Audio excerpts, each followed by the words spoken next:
هاي يا حلوين، شايفين هاللون الذهبي اللي بيجنن ولا مطة الجبنة اللي بتاخد العقل؟ يلا مع بعض نعمل كنافة نابلسية بأسهل طريقة.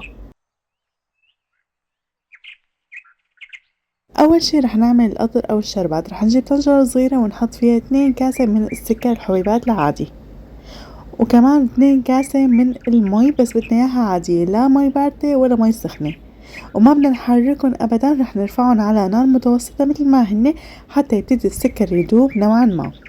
واول ما يبلش السكر يدوب رح نضيف رشة بسيطة من ملح الليمون او حمض الليمون او ممكن عصرة ليمونة.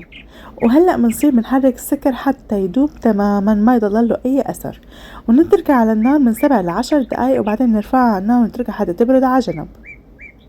هلا رح نستخدم ربع كيلو من الجبنة العكاوي، هي بتجي مالحة، فيكم تجيبوا ملح خفيف وتحطوها بمي عادية 8 ساعات مع تغيير مستمر للمي حتى تروح الملوحة كلها منها وتصير حلوة. وبس اتأكد انه صارت حلوة ببشرها وبحطها على جنب. بهاي الوصفة حاستخدم العكاوي والموزاريلا الاثنين ما فيهم ملح نهائيا. هحتاج كمان نص كيلو من الكنافة، بكون حاطتها بالفريزر جامدة، تمام، فبتسهل علي اني كسرها او اقطعها. فيكن تعملوها على ايدكم او فيكن تعملوها بالكبة، اي الاسهل لكم فيكن تعملوه. هاي بعد ما سويتها ناعمة قطعتها على ايدي مشان الناس اللي ما عندها كبة تكون طريقة سهلة وبسيطة بالنسبة لهم. المهم انها تكون بهذا الرفع. هلا بحط عليها نص كاسة من السمنة بكون مدوبتها وبحطها فوق الكنافة بهذا الشكل. المهم بدي السمنة تغلف في الكنافة كلياتها، وكمان حضيف عليهم 2 معلقة كبيرة من القطر اللي احنا عملناه من شوي او الشربات اللي احنا عملناهم، بتعطيها اللون الذهبي والقرمشة المظبوطة. هلا بدعك الكنافة مع السمنة حتى اتأكد انه السمنة غلفت كل الكنافة وما ضل في اي كنافة مو مغلفة بالسمنة، حتى اضمن انه احصل على لون ذهبي بيجنن. هلا بنتقل للخطوة اللي بعدها. بجيب صينية كبيرة مقاس 26، تمام، بدي احط عليها سمنة كمية كتير وفيرة حتى اضمن انه ما تلزق الكنافة فيها ابدا. وعندي لون طعام بودرة برتقاني او لون كنافة اللي بدكم اياه من عند العطار فيكم تجيبوه، وبحط رشة صغيرة فوق السمنة بهي الطريقة، وبدهنها حتى اعطي اللون البرتقاني للسمنة كلياتها.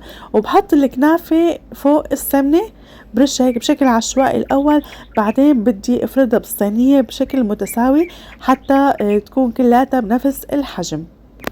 وكل ما احط كمية من الكنافة اضغط عليها هيك بكف ايدي حتى تتماسك الكنافة على بعضها وتلزق بالصينية كتير منيح وتصير كلها بنفس المستوى ومزبوطة.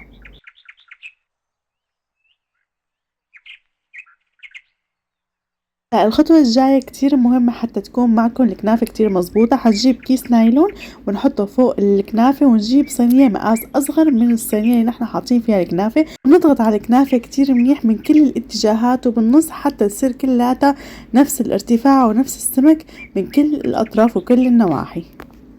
وبس خلصنا بنشيل الصينية والكيس النايلون ونتأكد انه حننزل كل الكنافة من على الأطراف الصينية مشان ما تنحرق معنا. خطواتها كتير بسيطة وكتير سهلة، بس بدها شوية تركيز، ما بتاخد معكم وقت نهائيا. هلا بنجيب الجبنة وبنحطها فوق الكنافة بنص الصينية تقريبا، ونصير نوزعها، بس ما بدنا اياها توصل للجوانب، يعني بدنا مسافة بين الجبنة والجوانب حوالي 2 سنتي حتى الجبنة لما تسيح ما توصل للجوانب وتنحرق وتلزق بالصينية فينتزع الشكل. تمام، هيك صارت عنا جاهزة. بندخلها على فرن على 170 لمدة 20 دقيقة تقريبا، أو حتى الجوانب تحمر بهذا الشكل. هي صارت عنا جاهزة. بنحط فوقها صينية وبنقلبها بهذا الشكل، ونحط فوقها القطر بيكون دافي والكنافة بتكون سخنة. ويا سلام إذا في رشة فستق حلبي بيكون تمام التمام. وصحتين وألف هنا على قلبكم. هيك الكنافة النابلسية صارت جاهزة، وأحلى مطة جبنة وأحلى لون وأحلى كنافة بتعملوها من تحت إيديكم. وصحتين وألف هنا. لا تنسوا الاشتراك بالقناة، لايك للفيديو، وكومنت حلو لذيذ منكم، وإن شاء الله بشوفكم فيديوهات تانية. يلا باي.